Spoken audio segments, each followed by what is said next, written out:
الحمد للہ نحمده ونصلی علی رسولہ الکریم اما بعد۔ نماز کے ارکان سے متعلق آج کا ہمارا 14واں درس ہے۔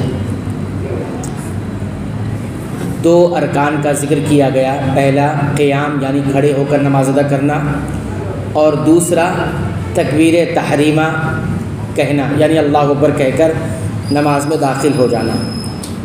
اور تکبیر تحریمہ سے متعلق جتنے مسائل تھے ان مسائل میں سے کچھ کا ذکر آپ کے سامنے کیا گیا ہے۔ مزید اور مسائل ہیں، اس کا بھی ذکر کیا جائے گا جس سے ہمیں روزانہ سامنا ہوتا ہے۔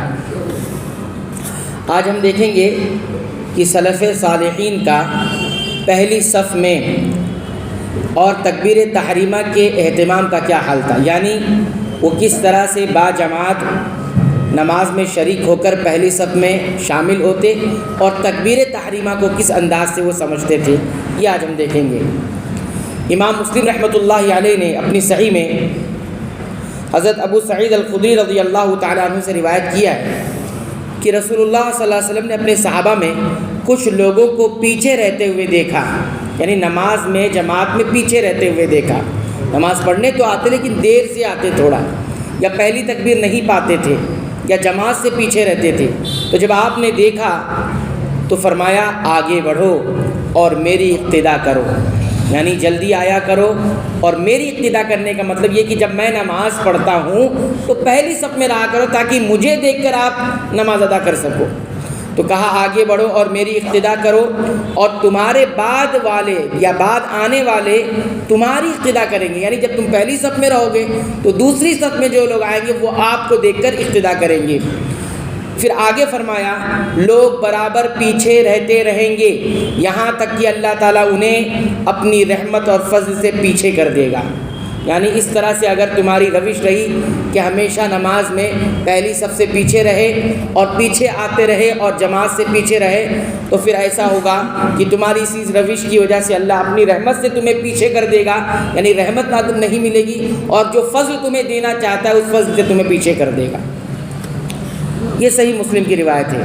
اس حدیث کی شرح میں امام سیوطی رحمۃ اللہ علیہ فرماتے ہیں کہ لوگ پیچھے رہتے رہیں گے، یعنی صفوں سے پیچھے رہتے ہیں اور صف میں شامل نہیں ہوتے، پہلی صف کا اہتمام نہیں کرتے، یہاں تک کہ اللہ تعالیٰ انہیں اپنی رحمت سے اور اپنے عظیم فضل سے اور بلند درجات سے اور علم سے بھی پیچھے کر دیتا ہے۔ یعنی پہلی صف کا اہتمام نہ کرنے کی وجہ سے، پیچھے رہنے کی وجہ سے یا لیٹ آنے کی وجہ سے یہ ہوگا کہ اگر برابر ایسے ہی لوگ کرتے رہیں گے تو کئی چیزوں کا نقصان انہیں اٹھانا پڑے گا۔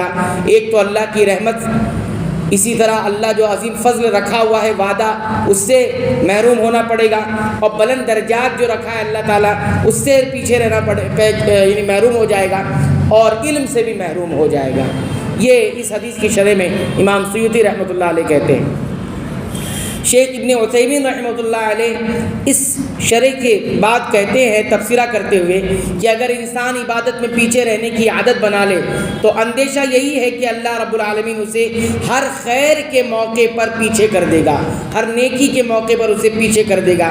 یعنی جو نماز میں آگے بڑھنے کا عادی نہ ہو وہ زندگی کے دوسرے نیکی کے میدانوں میں بھی پیچھے رہ جاتا ہے۔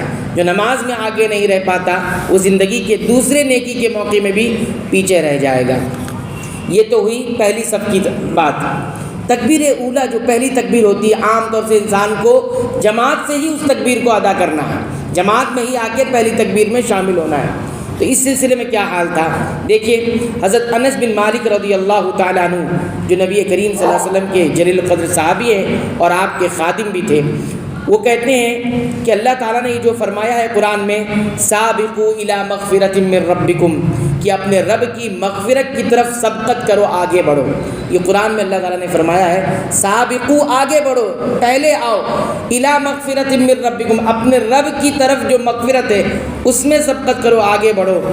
تو فرماتے ہیں کہ اس آیت کا مطلب آپ لوگ جانتے ہو کیا مطلب ہے؟ مغفرت سے مراد جس کی طرف بڑھنا ہے، کہتے ہیں اس سے مراد پہلی تکبیر ہے، پہلی تکبیر تحریمہ جو ایمان کے ساتھ آپ کو ملنی ہے، یہی مراد ہے اس سے۔ یعنی سبقت کی، یعنی آگے بڑھو اللہ کی مغفرت کی طرف. جسے پہلی تکبیر ایمان کے ساتھ مل جاتی ہے تکبیر تحریمہ، وہ گویا اللہ کی مغفرت کی طرف بڑھ چکا ہے. یہ انہوں نے کہا. اور پھر کہنے کا مقصود یہ ہے کہ سلف صالحین صرف نماز نہیں پڑھتے تھے بلکہ پہلی صف اور تکبیر تحریمہ کو غنیمت سمجھتے تھے. جو شخص عبادت میں آگے بڑھتا ہے اللہ اسے خیر کے راستوں میں بھی آگے بڑھا دیتا ہے، اور جو پیچھے رہنے کا عادی بن جائے تو اسے پیچھے ہی چھوڑ دیا جاتا ہے.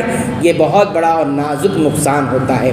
عام طور سے ہم اسے محسوس بھی کرتے ہیں کہ جو لوگ عام عادت یا روش بن جاتی ہے پیچھے رہنے کی، تو پھر وہ محسوس بھی کرتا ہے کہ میں نیکیوں میں آگے کیوں نہیں ہوں، اس لیے کہ میں نے پیچھے رہنے کا اپنے آپ کو عادی بنا لیا ہے. جو میرا پہلا فریضہ نماز تھا میں نے اس میں پیچھے رہنے کا اپنے آپ کو عادی بنا لیا ہے.